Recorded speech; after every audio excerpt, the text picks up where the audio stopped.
passamos à próxima palestra, que tem como tema CHESF de ponta a ponta, implantação de arquitetura de processos. Essa palestra será ministrada pelos seguintes palestrantes: o gerente do escritório de processos da CHESF, o senhor Marcos Araújo. Ele é administrador com MBA em Tecnologia da Informação, tem mestrado em Administração com foco em Gestão de Processos e doutorando em Administração com foco em Colaboração com Blockchains. Atualmente gerencia a equipe de processos da CHESF. Temos também o superintendente de Gestão Empresarial da CHESF, o senhor Clebson Santos. Ele é graduado em Ciências Contábeis, com especialização em Gestão Pública e MBA em Gestão de Negócios do setor elétrico, experiência no setor de petróleo e gás. Na CHESF atuou nas áreas de controle patrimonial, gestão de custos, gestão orçamentária e planejamento econômico financeiro e atualmente é o superintendente de gestão empresarial. E a gerente de projeto do Departamento de Gestão de Processos e de Transformação Empresarial da CHESF, a senhora Karina Julião, que é administradora formada pela Universidade Federal de Pernambuco. Ela atua na área de gestão de processo há 18 anos, já tendo sido gerente da área, com experiência nos mais diversos macroprocessos da empresa, e hoje está gerenciando o programa CHESF de ponta a ponta, a implantação da arquitetura de processos da CHESF. Olha, serão 30 minutos de apresentação e após as apresentações iniciaremos o debate e as perguntas que deverão ser realizadas aqui pelo nosso chat aqui na plataforma. Então, por favor, abre aqui a janela com os nossos palestrantes. Vamos lá então, pela ordem, Marcos Araújo, é isso? Eu começo. Agora sim, desculpa, agora sim, com as 3 janelas abertas, por gentileza, com a palavra os nossos palestrantes. Pessoal, primeiro, bom dia. Vou iniciar dando os parabéns à equipe que está trabalhando na organização desse grande evento, né? Hoje já é referência não só dentro como fora da CHESF. Quero agradecer também a presença de todos que estão acompanhando as apresentações que vão ocorrer ao longo do dia. Marcos, Karina e eu vamos trazer para vocês hoje um super case de sucesso em gestão de processos, que é resultado de planejamento e muita experimentação da equipe do escritório de processos da CHESF, que teve muita coragem e também capacidade de inovação para tocar esse programa, né? Não é nem um projeto, é um programa, um conjunto de projetos em que a gente vai se debruçar ao longo desses próximos minutos aí. Eu vou iniciar. Marcos, está com a apresentação, Marcos, aí na tela já? Estou sim, estou compartilhando. Pronto, eu confesso que eu não estou vendo aqui, deixa eu só... Pronto, já está na tela. Pronto, beleza. Eu vou iniciar fazendo um breve histórico da curva de maturidade do nosso escritório de projetos, né? Até 2017, o escritório de projeto era o escritório de processos, juntamente com suas atividades, eram oferecidas como uma função do processo de desenvolvimento de software. Isso levava as atividades a se concentrar em fluxos de trabalho muito específicos. Porém, com o aumento de maturidade, com o reconhecimento do valor do escritório de processo, ele foi destacado da área de TI e ganhou vida própria. Com isso, começou uma jornada de desenho de processo de toda a companhia, ou seja, expandiu muito as atividades desse nosso escritório de processo. Com isso, houve uma grande geração de valor e entrega de resultados, que permitiram, além do melhor entendimento, né, da cadeia de valor da empresa, também permitiu fluidez e protagonismo em grandes projetos do Grupo Eletrobras, como a implantação do RP SAP, a implantação do CSC e as recentes reestruturação. Então, esse processo de evolução do escritório de processo permitiu a gente se destacar em vários projetos de grande porte. Para 2021, a evolução dessa maturidade alcançada e principalmente os alicerces criados nos permitiram focar numa efetiva melhoria de processo, que aumentará ainda mais a eficiência das atividades e principalmente a capacidade de adaptação. Né? Capacidade de adaptação essa que hoje é tão necessária no mercado complexo e de constantes mudanças, ou seja, a gente tem também levado para os nossos processos uma capacidade de resiliência, de enfrentar os novos desafios. Diante desse contexto histórico, e além de toda a complexidade, né, inerente à gestão de processos, nós assumimos como desafio a atualização da arquitetura de processos.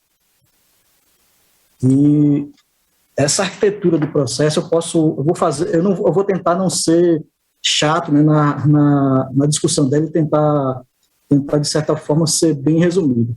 A arquitetura de processo é algo muito simples de entender, né? É complexo de executar e simples de entender.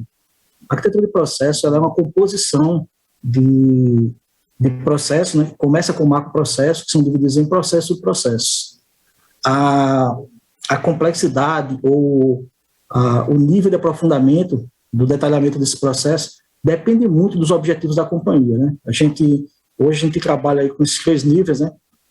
Macroprocesso, processo e processo, que já nos dá uma visão muito efetiva de gestão. Claro, naturalmente, ao longo das discussões das atividades, cada equipe, cada gestor, cada líder de processo se debruça, inclusive, sobre o fluxo de processo, sobre como é que isso é feito na minúcia, e ele vai entender o valor disso aí a depender de como ele se debruça sobre isso.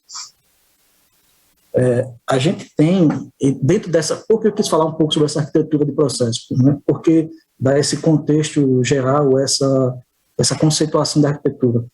Porque ao longo da nossa jornada, no aumento de nível de maturidade de processos, a gente assumiu esse desafio de atualizar a arquitetura de processo, que era uma atividade ou era um projeto que sempre nos causou, de certa forma, um desconforto. A gente tem uma arquitetura do Grupo Eletrobras de 2015, que por várias vezes foi tentado fazer uma atualização e não se conseguiu, pela complexidade. Quem trabalha com processo, quem trabalha com arquitetura do processo sabe a complexidade disso. Porém, a gente assumiu esse desafio, o Escritório de Processo assumiu o desafio e utilizou como pano de fundo para essa evolução de maturidade, né, não só toda a demanda que ocorre no dia a dia, né, que vai ser detalhada aí por Karina e Marcos, mas assumiu que ao longo da nossa jornada nós iríamos entregar uma arquitetura de processo atualizada. E qual é o problema central, ou qual é o grande desafio, né, além de todos que vão ser detalhados, qual é o grande desafio do programa Chess de Ponta a Ponta? É que, para cada grande processo que a gente está aí na tela, né, o Marcos colocou aí na tela o guidebook do CSC, a própria arquitetura do processo e a implantação do SAP, cada um desses vem com um conjunto de processos, de classificações e uma arquitetura própria que nos dá o desafio de ter que equalizar como é que essa arquitetura trabalha. Nós tivemos muita maturidade, principalmente muita criatividade, né, e muito suor para poder tentar, para buscar uma equalização dessas várias arquiteturas aí. Cada uma dessas bolinhas aí, cada um com seu nome diferente, nada mais é do que uma arquitetura, cada um com um recorte, cada um com uma visão e cada um com sua complexidade. O grande desafio, além de tudo que é colocado no dia a dia, era pegar esse trabalho, pegar essas arquiteturas e tentar consolidar, tentar, de certa forma, atender essas demandas, né? CSC, SAP, arquitetura de processos, e ao mesmo tempo causar fluidez, não permitir que o usuário, não permitir que cada um desses projetos aí, eles fossem impactados. E eu acredito que a gente conseguiu sucesso nisso. E conseguiu sucesso sim, conseguiu avançar, mas muitos desafios foram enfrentados. E são esses desafios que Karina vai mostrar para a gente aí, vai mostrar que os desafios foram esses e como foram superados cada um deles, né? Qual foi a criatividade, como foi a inovação e qual foi o esforço para cada um disso aí. Karina, pode seguir aí. Joia, Clebson. Bom dia, gente. Vamos conversar um pouquinho, né, sobre esse programa, Chess de Ponta a Ponta. É um programa gigante, como o Clebson falou aí, tem uma série de projetos associados a ele. E diante do problema que o Clebson acabou de apresentar, né, a gente se deparou com vários desafios, né? Alguns deles estão escritos aí em relação a essa questão do paradigma hierárquico, né? A Chess é uma empresa que é hierarquizada, tem uma estrutura organizacional forte, né? E a gente trazer essa visão de processos, né? Que é uma visão que ultrapassa as caixinhas, o limite das caixinhas organizacionais, não é uma visão que a gente consegue trazer da noite para o dia, né? Não é uma coisa simples que virou a chave e mudou. Né? Isso não acontece assim. A gente precisa de tempo, precisa de maturidade, né? E como a gente também pode ver aí nesse segundo desafio, existem diferentes graus de maturidade em processos dentro da Chess, né? Então, nós temos áreas, por exemplo, que já trabalharam com processos, que têm um conhecimento maior, mas tem outras que têm um nível de maturidade mais baixo, né? Não conhece tanto, não entende a importância realmente, assim, por desconhecimento mesmo, né? A gente tem muitas demandas em paralelo, tanto da gente da área de processos, quanto das áreas da empresa, porque para se fazer um trabalho de processos, né, para se levantar uma arquitetura, para se fazer desenho de processos, melhoria de processos, exige tempo, né, esforço, dedicação. Então, existe o dia a dia das áreas, né, da empresa. Então, para você parar para fazer isso, exige um esforço grande. Tem também essa questão das mudanças legais, né, de legislação, que interferem nos nossos processos, a ocorrência de novos processos que surgem. A gente passou também por uma reestruturação no início da implantação desse programa do CHESF de ponta a ponta, que também influencia, né? Foi também um desafio para a gente, porque se muda atribuições, muda responsáveis. Então, a gente se deparou realmente com muitos desafios, né, que a gente precisava enfrentar. E existe um outro desafio que, assim, na minha opinião, é o maior deles, né, é um desafio assim, gigante, que é a nossa equipe. Que a nossa equipe a equipe do escritório de processos, é uma equipe muito reduzida. A gente tem 6 pessoas, contando com o nosso gerente, Marcos. E como é que a gente ia conseguir implantar uma arquitetura de processos numa empresa do tamanho da CHESF, né, com uma equipe tão pequena? Como é que a gente conseguir desenvolver esse trabalho, atuar nas modelagens, nas melhorias, na concepção da arquitetura mesmo, na atualização daquelas arquiteturas que Clebson citou, né? Como é que a gente conseguir fazer isso com uma equipe tão pequena? Então, a gente precisou adotar algumas estratégias, né, de atuação. A gente decidiu atuar de forma descentralizada, né? Então, assim, porque, como eu já disse aqui, a CHESF é uma empresa gigante, todos sabem, é uma empresa grande, com muitos macroprocessos, né?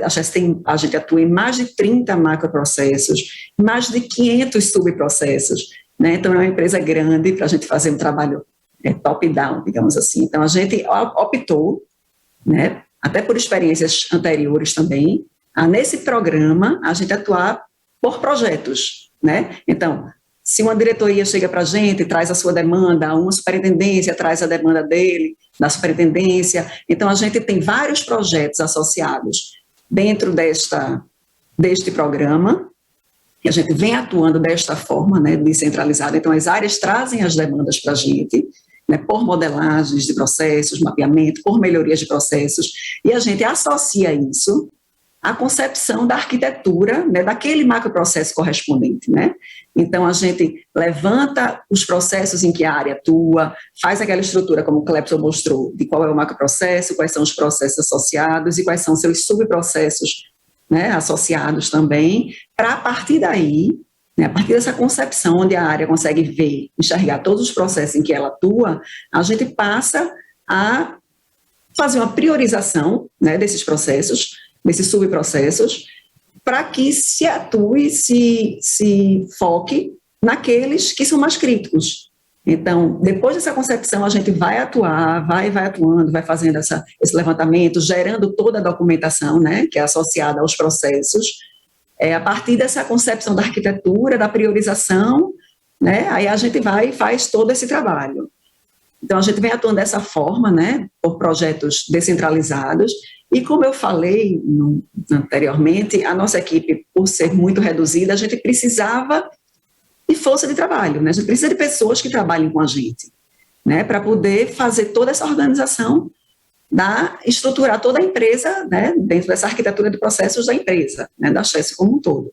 Então, a gente, nesses projetos que a gente vem atuando, a gente procura sempre dar um treinamento, né, para algumas pessoas da área, que a gente chama de líderes de processos, que serão aquelas pessoas que serão responsáveis por fazer a gestão do dia a dia daquele processo, né, sugerir melhorias aos processos, acompanhar os indicadores.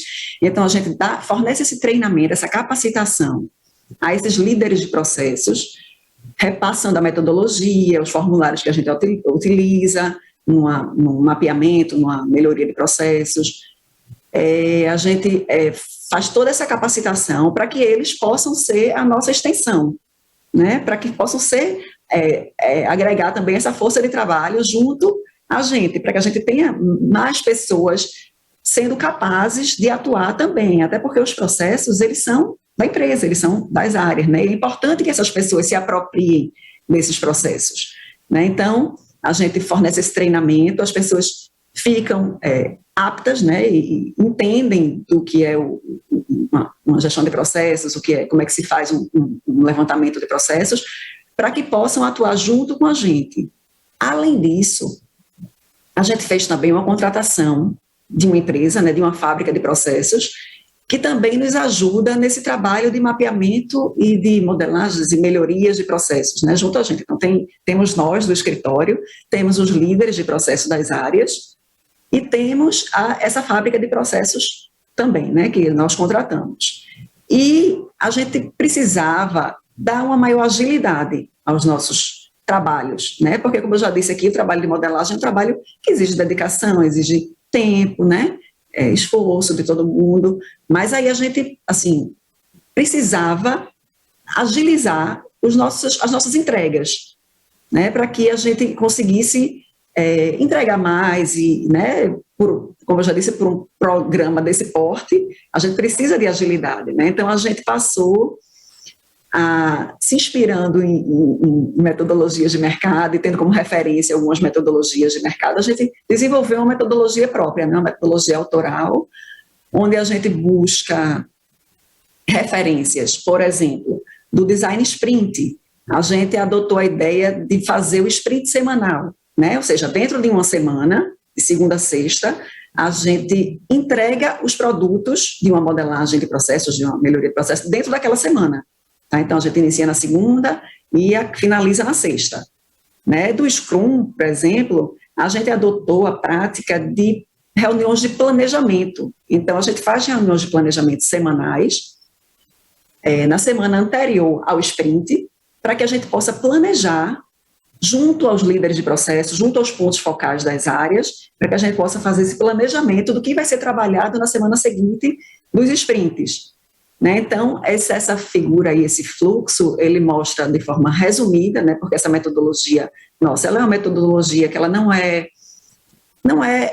fixa, estanque, ela pode ser, ela é flexível, então, a depender do que o cliente, né, do que as nossas demandas que a gente recebe, né, os clientes nos solicitam, a gente pode fazer adaptações na metodologia, mas em linhas gerais, a gente entregar, né, a gente iniciar na segunda, sempre com a participação daquelas pessoas que eu comentei que a gente fornece a capacitação, né, os líderes dos processos das áreas. Então, é uma interação, né, durante toda a semana com eles, que a gente do escritório de processos tem, para que a gente fornece a metodologia, instrumentaliza eles, fornece os formulários necessários, eles preenchem, devolvem para a gente revisa, para que na sexta-feira essa documentação esteja concebida, né, esteja finalizada. Então, a gente consegue, assim, dar uma agilidade maior, né, porque dentro de uma semana a gente consegue fazer vários processos em paralelo. Né, pegando líderes diferentes, equipes diferentes, a gente roda vários processos em paralelo. Então, isso ajudou muito a gente na atuação desse programa, né, a dar uma agilidade maior ao programa. E, para o controle do projeto, a gente adotou, falando também de metodologias ágeis, né, a gente adotou o Kanban, né, que aí está também uma figura, um exemplo. Ele é desenvolvido no Planner, ele está no Planner do Microsoft Teams, onde a gente consegue acompanhar as entregas, né, os backlogs do projeto. E aí ele mostra aí de uma forma simples, a gente consegue fazer esse acompanhamento do projeto de forma simples, onde a gente vai vendo quais são as ações que já foram feitas, quem são as pessoas responsáveis por cada ação. Quando a gente conclui, vai lá dar o chequezinho da conclusão da ação. Então, é uma forma mais efetiva, mais fácil de se acompanhar o projeto. E a gente conta também com o apoio da outra equipe da nossa superintendência, que é do Departamento de Gestão de Projetos, para fazer o acompanhamento disso. Tá? Então, a gente tem essa integração, né, de projetos com processos. Então, a área de projetos, eles atuam junto com a gente para fazer esse acompanhamento. Alguns resultados que a gente alcançou, resultados mais objetivos, tá? Assim, com números, que a gente alcançou já nesse projeto. Nesse projeto, só falando que ele iniciou assim, no final de 2019, e estamos em andamento, né, com ele, já estruturamos vários macroprocessos, mas ainda não está finalizada, a arquitetura não está implantada ainda, mas a gente está atuando, né, no projeto, e o que a gente já tem hoje de resultado mais objetivo? A gente tem mais de 66% dos processos, dos subprocessos, né, que é onde a gente atua, né, como eu disse, tem macroprocesso, processo e sub. Os subs, que são um nível mais baixo, né, que são as atividades lá, os processos das áreas, o que elas fazem, o que as áreas executam. Então, a gente tem um percentual aí em torno de 66% dos subprocessos das áreas modelados, os processos da empresa modelados.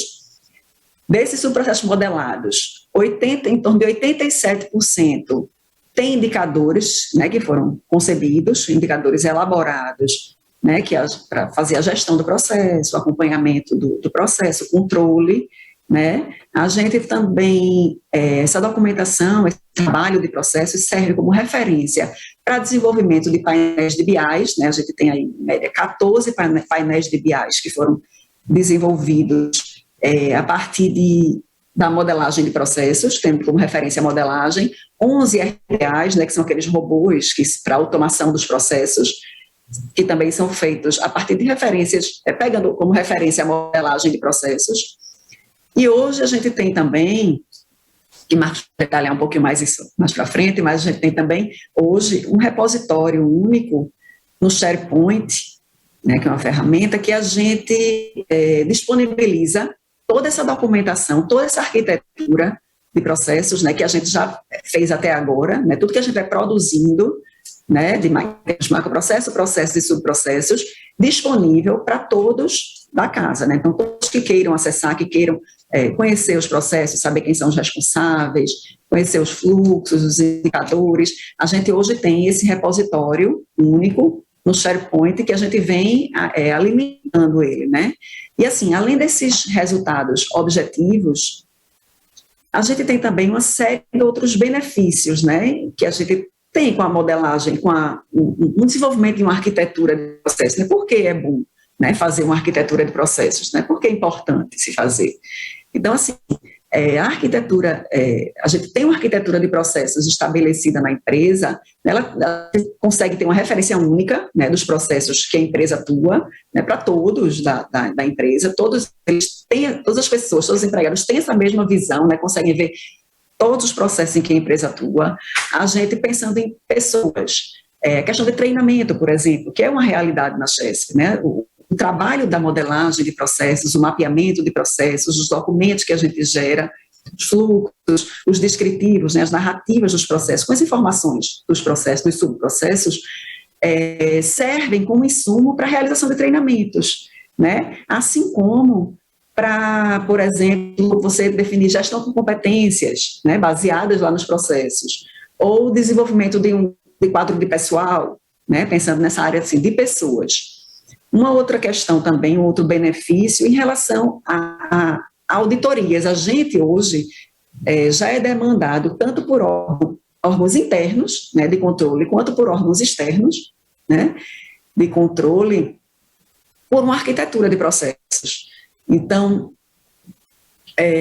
as auditorias, os órgãos de controle, eles estão fazendo suas auditorias, planejando suas auditorias a partir de uma arquitetura de processos. Eles estão se organizando para auditar a Chesf, por exemplo, a partir da estrutura de arquitetura de processos. Então, hoje a gente é cobrado por isso já, né? Sem esquecer também desses benefícios que eu já tinha citado em relação à questão de automação de processos, né? Para desenvolvimento de BIs, automação de processos, desenvolvimento de robôs, de RPAs, né? E sem esquecer também, e principalmente, né, nos benefícios em relação à gestão do dia a dia mesmo dos processos, né? Essa documentação, tudo isso que é gerado, serve para os gestores das áreas da empresa, para esses líderes de processos da Chesf, para que eles possam fazer o acompanhamento efetivo do processo, né? Gerar indicadores, acompanhar indicadores, sugerir melhorias de processos, né? A partir desse desenho, fica muito mais fácil da gente visualizar melhorias, da gente entender, de ter um entendimento geral, né, das pessoas que participam desse processo, né, sobre, a partir dessa documentação. Então, existem, além desses benefícios mais objetivos, existem também esses outros que eu citei, que não tão objetivos, mas que são, assim, reais, né, e muito importantes, também não menos importantes do que esses resultados mais objetivos. A previsão de conclusão desse programa, né, o que a gente está trabalhando para isto, é para a gente finalizar em janeiro. Então, nesse segundo semestre, a gente vai atuar nos macroprocessos que ainda estão faltando, né, porque, como eu disse, são em torno de 30 macroprocessos, com mais de 500 subprocessos. Então, a gente vai vai trabalhar nessa atualização, né, desses macroprocessos que estão faltando e no trabalho dos processos também que forem priorizados pelas áreas da empresa, né? Então, assim, minha gente, a gente não tem muito tempo, mas esses foram os principais resultados do programa até o momento. Mas o escritório de processos da Chesf, ele não está só concentrado somente nisso, não, tá? A gente tem vários outros desafios que estão no nosso horizonte e que esses desafios serão apresentados por Marcos agora. Excelente, Karina. O programa Chesf Ponta a Ponta, ele nos deu maturidade suficiente para começar a pensar um pouco além, né? Quando você vai discutir com escritórios de processo de mercado, você vai, mesmo no setor elétrico ou em outras indústrias, você começa a observar que quem trilhou esse caminho de constituir uma arquitetura de processo, identificar como seus processos são feitos, naturalmente, com o tempo, migra para uma posição em, olha, vou concentrar meu esforço, minha energia em melhoria de processo. O gestor de uma área de negócio, o próprio cliente final da empresa, ele enxerga o valor do processo, o valor entregue pelo escritório de processo, a partir da melhoria que é feita no processo, né?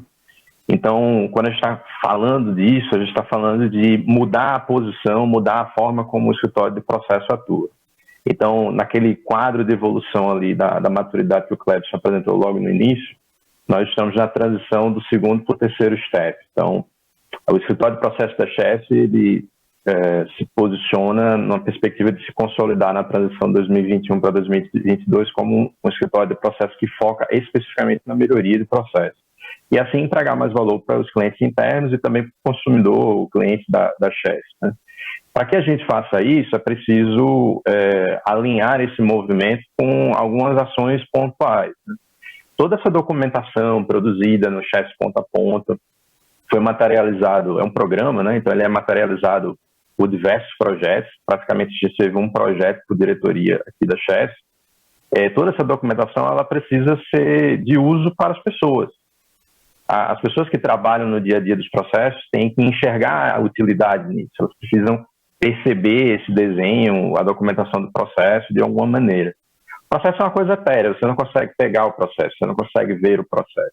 Você materializa o processo de outras maneiras, pelo meio da disseminação do conhecimento, por ferramentas, automações, softwares, etc., agentes autônomos. Então, você tem um conjunto de elementos que dão, digamos assim, vida ao processo. Então, para que essa vida seja mais presente no dia a dia das pessoas aqui na Chesf, é interessante que você publicize isso. Isso seja, de fato, de uso comum das pessoas. Então, aquele repositório que a Karina comentou, aquele repositório único em SharePoint, ele é um embrião para, na verdade, você ter, de fato, um repositório onde as pessoas possam, inclusive, dizer, olha, eu sou cliente do teu processo e acho que o seu processo pode melhorar nisso e nisso. Comentar diretamente, interagir diretamente com o líder do processo e, junto com ele, trabalhar a melhoria. E empoderar o líder do processo no sentido de ele ser a principal mola propulsora da melhoria do próprio processo que ele é responsável. Então, não dá para imaginar que uma equipe reduzida, como a Karina pontuou há alguns minutos atrás, vai conseguir melhorar os 500 e poucos processos que internamente a Chesf tem mapeados. É humanamente impossível. Mas é salutar imaginar que numa estratégia de centralização, vários líderes de processo podem sim assumir essa responsabilidade sob a orientação do escritório de processo. Então, a ideia de um repositório único, a gente já contratou a ferramenta, o Visage, vai nos dar o substrato tecnológico para isso, é impulsionar esse acesso a essa documentação. E, obviamente, essa melhoria ela não pode ser algo à torta direita, ela tem que ser priorizada e alinhada às necessidades do negócio da companhia, aos objetivos estratégicos, ao direcionamento do planejamento estratégico.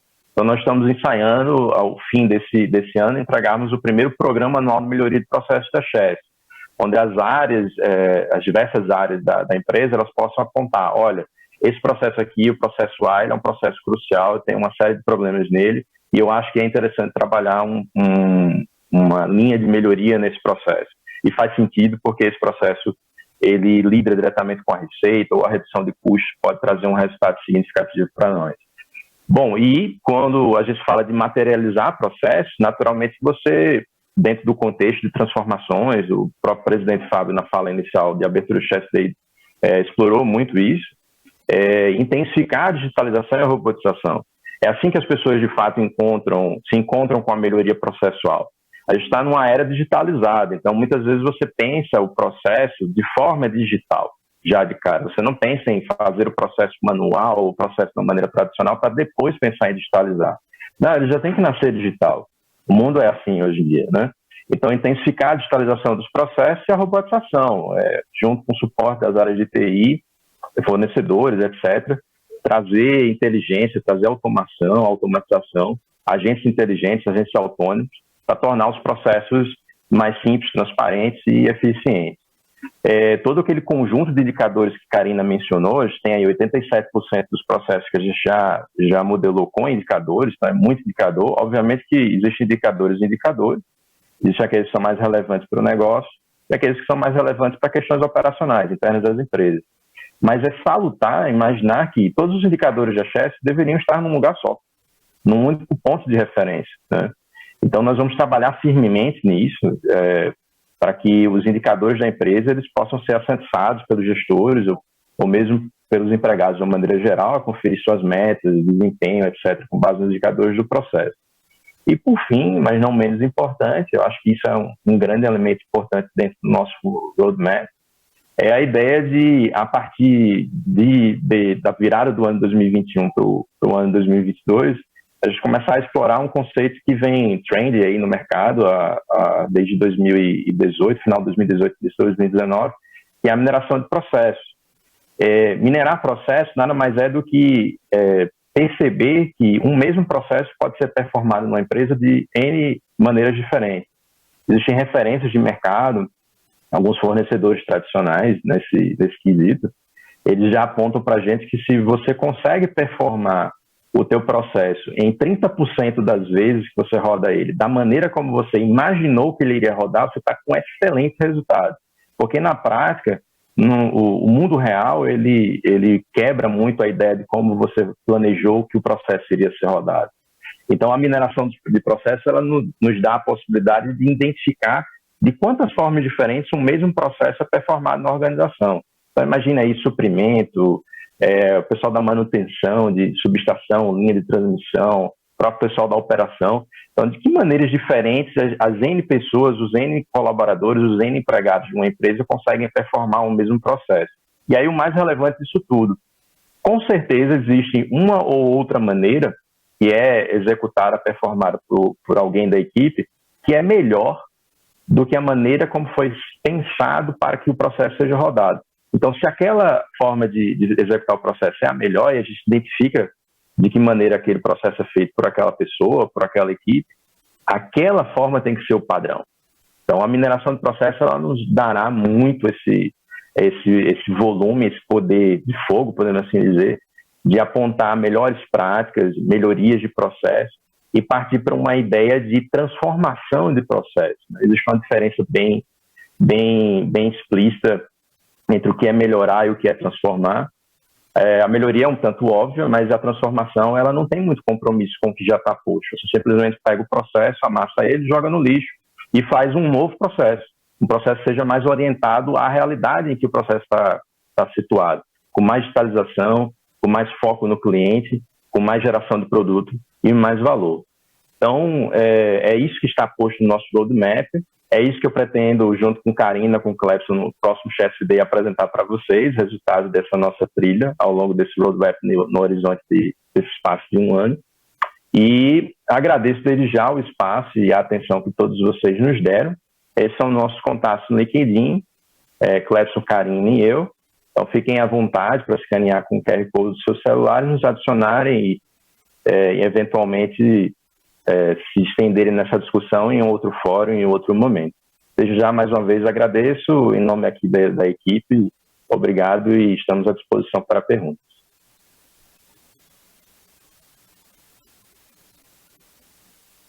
Marcos, eu acho que a apresentação foi legal, assim, só tem, do ponto de perguntas, a gente só tem um aqui que é bem salutar. Eu vou tentar até passar para você, que é o seguinte: qual é a importância da mineração, do ponto de vista prático, qual a importância da mineração de processo? Você poderia explicar melhor como é que isso aconteceu do ponto de vista prático, dando exemplos? Tá, vamos só reforçar um pouquinho, o que é mineração de processo, né? Existem softwares hoje no mercado que leem o log de outros softwares. Tudo que você faz no software, no SAP, em outros sistemas de apoio a transações, ele gera um log, né? Processos eletrônicos, aqui no caso da Chess, ele gera um log de evento. Então, isso fica registrado, o usuário tal, no dia tal, hora tal, fez determinada ação. Então, isso vai sendo registrado, então tem um volume grande de informações. Um software de mineração de processo, ele lê esse log e ele constrói o processo, o modelo do processo, o desenho, o fluxozinho, a partir do log de eventos. Então, o grande diferencial da mineração de processo já está aí de cara. Você não vai desenhar o processo. A ferramenta desenha o processo por você a partir de como as pessoas executam o processo nas demais ferramentas, nos outros sistemas. Então, uma contratação, uma solicitação de viagem, exemplos mais clássicos de processos que são executados, por exemplo, no SAP, eles não são feitos da mesma maneira por todo mundo. E principalmente no SAP. No SAP você tem transações diversas para as mesmas coisas. Então, é salutar imaginar que existem formas diferentes de se executar o mesmo processo. Então, a ferramenta de mineração do processo, ela materializa isso, né?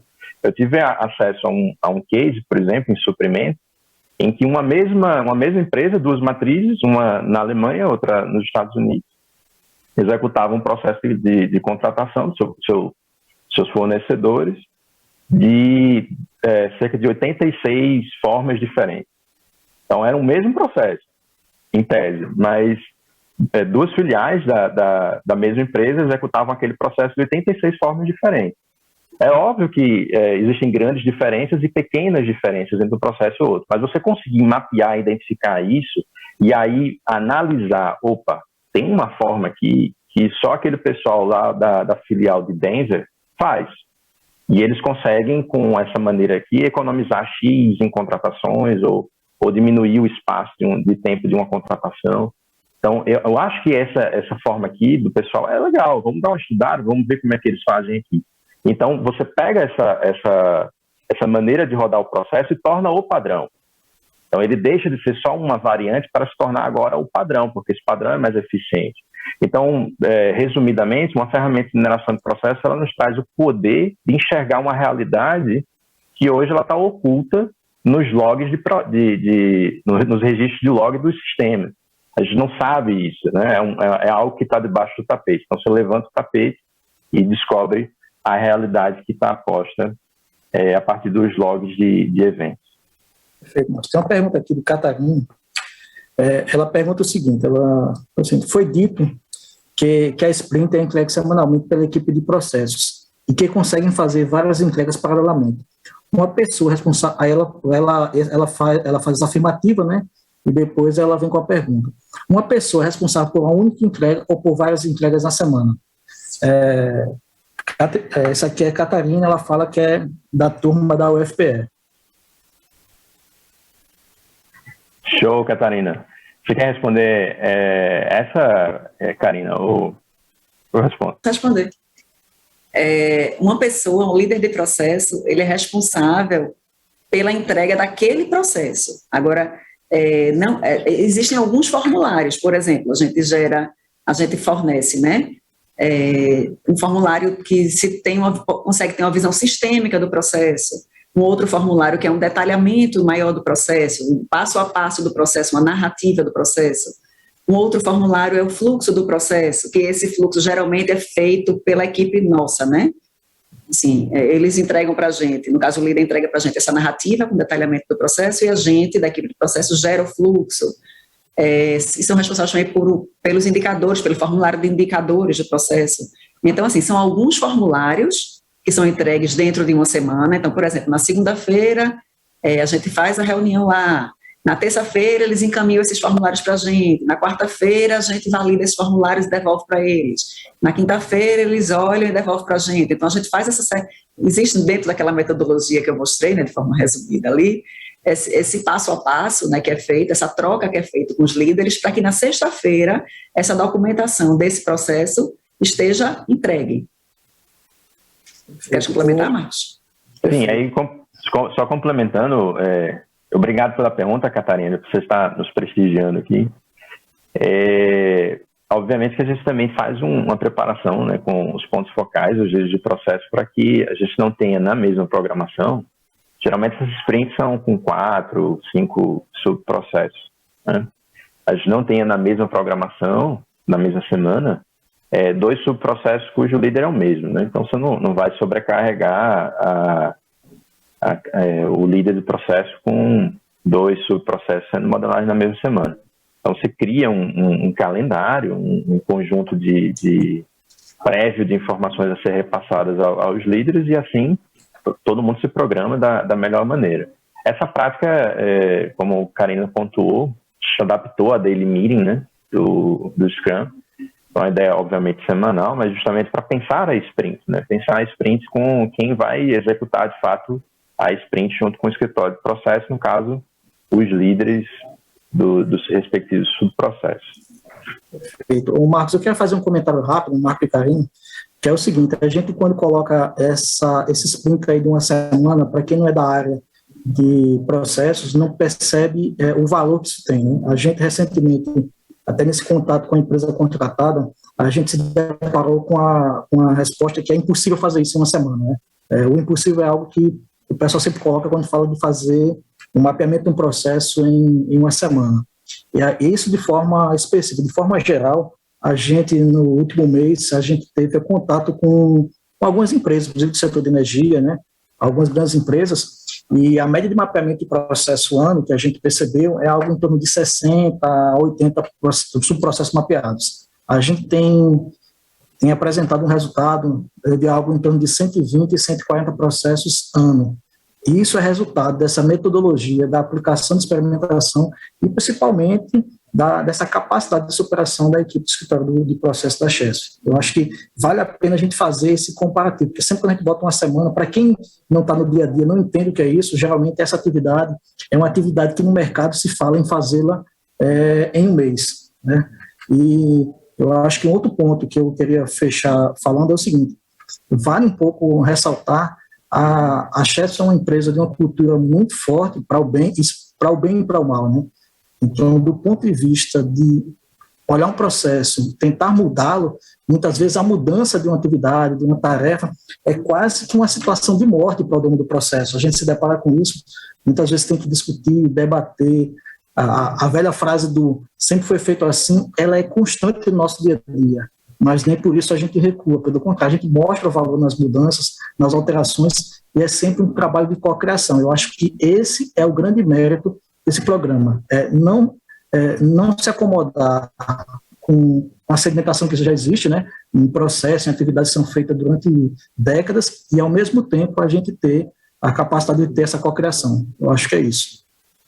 Da minha parte, eu estou satisfeito com a apresentação, quero agradecer a todos, né? Foi por demais satisfatório. Tem muita coisa ainda a ser dita aqui, mas o espaço reduzido, e é bom que seja assim mesmo, né? A gente sabe que em metodologias ágeis a gente usa isso, reduz o prazo para que seja entregue o maior valor.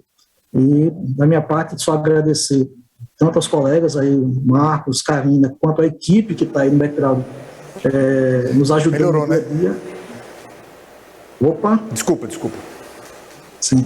Então, no dia a dia, e dizer para toda empresa que a gente está à disposição para melhorar os processos, torná-los mais eficientes e, principalmente, nesse momento de mudança, torná-los mais resilientes, com capacidade de alteração rápida, com modularização, com valor que permita, em momento de transformação, a gente realmente fazer a transformação que a empresa precisa. Da minha parte é isso. Fica à vontade, Marcos e Carlinhos. Ok. O Clebson, tem uma última pergunta aqui, acho que não sei se você chegou a vê-la, é do próprio doutor Adriano, ele está fazendo uma pergunta aqui bem interessante. Como a arquitetura de processo pode atuar para que áreas distintas possam conciliar as suas competências em atribuições de fronteiras e tornar eficientes as suas atividades? Muito pertinente a pergunta do Adriano. Com a arquitetura de processos, a partir do momento que você estabelece como os processos são feitos, naturalmente você também estabelece essas competências, né? Você determina, determinadas atividades são da alçada e da responsabilidade da área X e outras são da alçada e da responsabilidade da área Y. Então, se materializa essas competências, que podem estar tanto do ponto de vista do desenho, do processo, quanto da documentação associada ao processo, normativos e afins. Então, a partir desse momento, estando os atores que participam da modelagem alinhados nessa perspectiva de quem atua no quê, você consegue dar mais vazão à execução do processo de forma mais concisa, direcionada, focada, não havendo sombreamentos, não havendo sobreposições de função, né? Isso era uma realidade que existia em alguns processos, até pouco tempo aqui na Chess.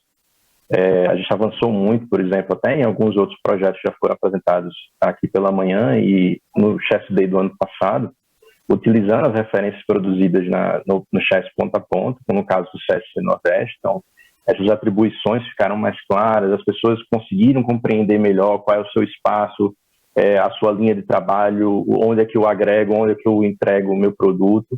Então, isso tornou mais fluido a entrega de valor das áreas e por meio dos processos, né? E, complementando aqui a sua pergunta, né, isso naturalmente traz uma eficiência maior à execução desses processos na medida em que todo mundo se enxergando, todo mundo compreendendo quais são os seus limites, né, quais são as suas alçadas de atuação, conseguem pensar conjuntamente qual a melhor maneira de entregar aquele valor, né? Então, um outro ganho bastante interessante é isso, né? Em vez de você estar num paradigma de discussão, de confronto, né, de conflito, de atribuições, você partir para um paradigma não. Agora vamos co-criar, como o Clebson pontuou há pouco, vamos gerar, vamos produzir valor conjuntamente. Então, esse que é um dos grandes ganhos também de definir essas fronteiras a partir de uma arquitetura de processo. Bom, acho que a gente já, inclusive, estourou o tempo, né? Agradeço também a participação do Clebson, da Karina, de todos nós aqui. Obrigado ao pessoal aqui do background, da equipe técnica. E agradecer também ao pessoal que está nos assistindo, da Chess e de outras empresas do mercado. E contamos com a participação de vocês ao longo da programação aqui do Chess Day. Espero vê-los novamente no Chess Day 2022, dessa vez com mais novidades e mais referências para o mercado da atuação aqui do escritório de processo na Chess. É isso. Muito obrigado aos nossos palestrantes.